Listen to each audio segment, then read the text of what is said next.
pagi adik-adik, gimana kabarnya? Sehat? Puji Tuhan. Jumpa lagi dalam ibadah hari Minggu hari ini. Walaupun masih secara online, tetapi kita harus tetap semangat dan penuh sukacita. Sudah siap mau beribadah? Yang belum siap, bisa menyiapkan Alkitabnya terlebih dahulu dan alat tulisnya. Baik, sebelum kita memulai, Kakak Layan mempersilakan kalian untuk saat teduh dan berdoa terlebih dahulu.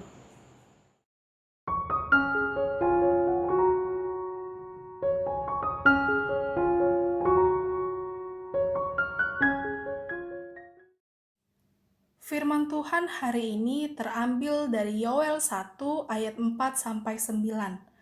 Adik-adik bisa membaca bacaan Alkitabnya terlebih dahulu. Adik-adik, ada yang masih ingat dengan peristiwa yang terjadi pada awal tahun 2020 ini?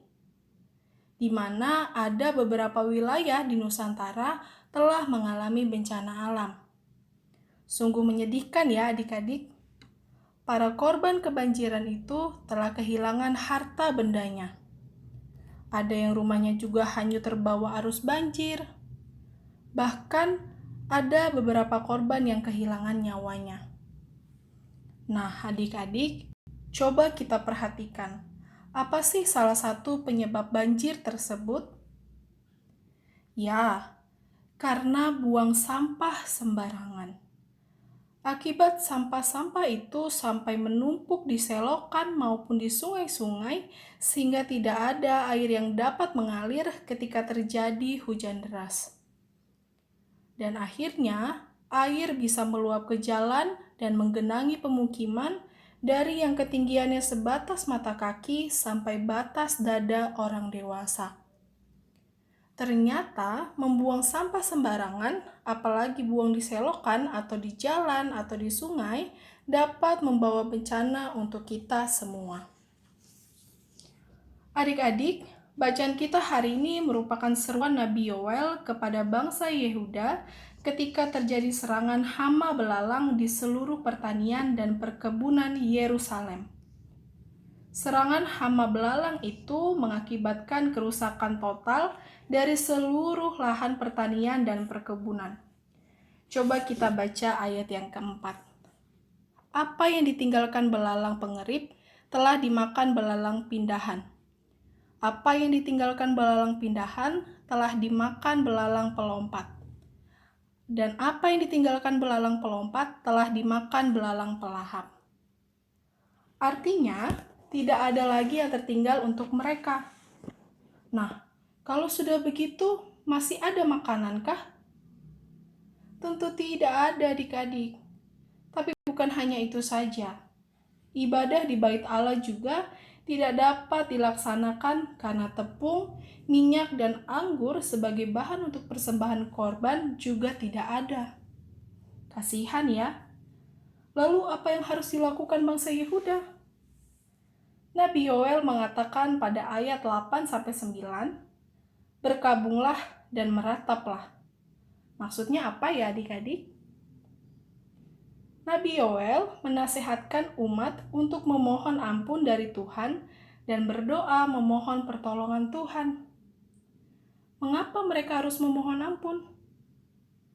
Karena mereka sudah berbuat salah pada Tuhan, sehingga Tuhan izinkan mereka mengalami serangan hama belalang. Nah, adik-adik, dari cerita firman Tuhan hari ini ada beberapa hal yang bisa kita pelajari. Yang pertama, Tuhan Yesus bisa memakai berbagai peristiwa untuk mengajarkan anak-anaknya. Contohnya, seperti peristiwa banjir. Tuhan Yesus ingin mengingatkan adik-adik agar tidak membuang sampah sembarangan lagi. Yang kedua, ketika terjadi peristiwa bencana, apa yang kita bisa lakukan? Nah, pertama-tama, kita bisa mendoakan mereka supaya Tuhan Yesus dapat menghibur mereka dan menolong mereka melalui pemerintah setempat atau masyarakat sekitar.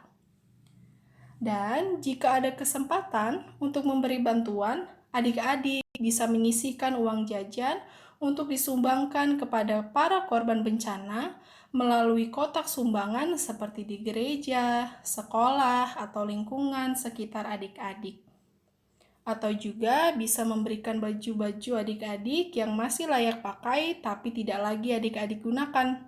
Atau buku-buku pelajaran yang sudah tidak lagi adik-adik pakai dan masih dalam kondisi bagus bisa juga adik-adik berikan. Nah, adik-adik, kita juga diingatkan dalam firman Tuhan hari ini, kita sebagai anak-anak Tuhan yang percaya harus bisa berpartisipasi untuk menjaga lingkungan sekitar dan bisa melakukan sesuatu bagi para korban bencana. Demikian firman Tuhan hari ini, kiranya adik-adik dapat lakukan dalam kehidupan kalian masing-masing. Tuhan Yesus memberkati. Shalom.